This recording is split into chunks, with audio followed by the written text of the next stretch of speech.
ایک میں ہی نہیں ان پر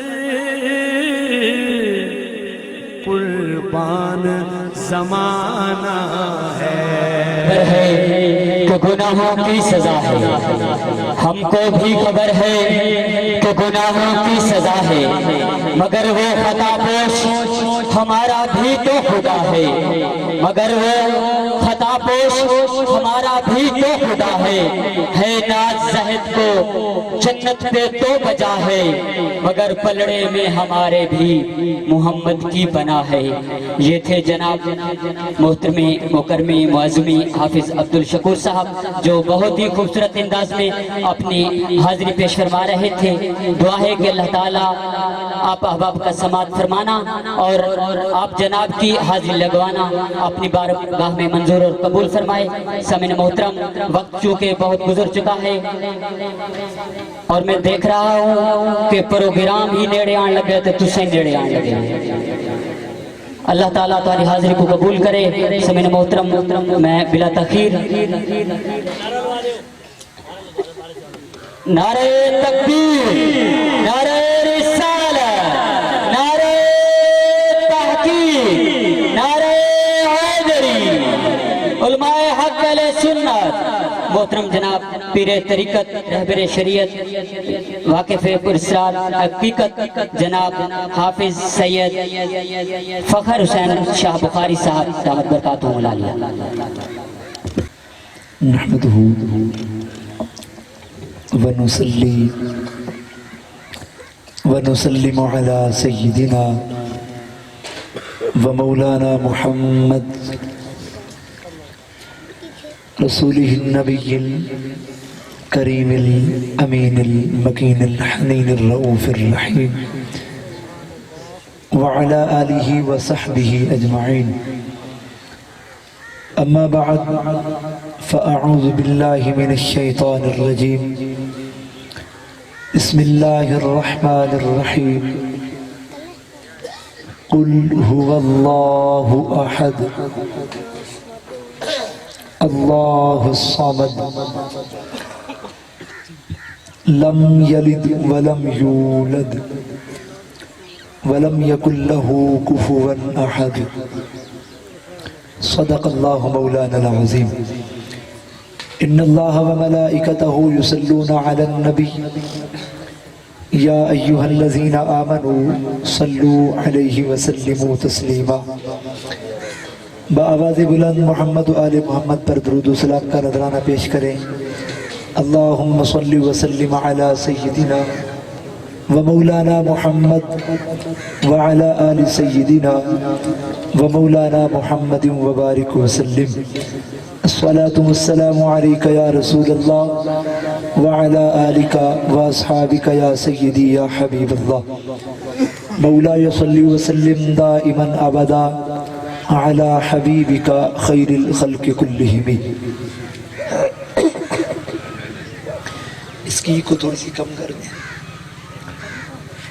اللہ تبارک و تعالیٰ کی حمد، حضور پر نور حضرت محمد مصطفیٰ صلی اللہ تعالیٰ علیہ وآلہ وسلم پر درود اور سلام کے بعد میرے نہایت ہی واجب الاحترام برادر مکرم حضرت علامہ قاری عبدالشکور باروی صاحب اور جملہ ہمارے مہمان ثنا خان حضرات اور جتنے یہاں اس پنڈال میں بزرگ بیٹھے ہیں، نوجوان بیٹھے ہیں، تمام عشاقان مصطفیٰ کو السلام علیکم ورحمۃ اللہ وبرکاتہ۔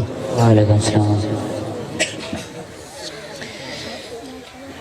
میں نے آپ سے چند منٹ گفتگو کرنی ہے، اور جو ہمارا پہلے پلان تھا وہ یہ تھا کہ 2 بجے تک ہم نے اس کو ختم کرنا تھا، اور پھر ہم نے اس حساب سے آگے ایک پروگرام تھا وہاں سیٹنگ کی ہوئی تھی ٹائم کی، تو بہرحال اب صرف 15 سے 20 منٹ میں اپنی گفتگو کو کلوز کرنے کی کوشش کر کے آپ سے اجازت چاہوں گا۔ اور اس وقت میں مجھے صرف آپ کی توجہ درکار ہے۔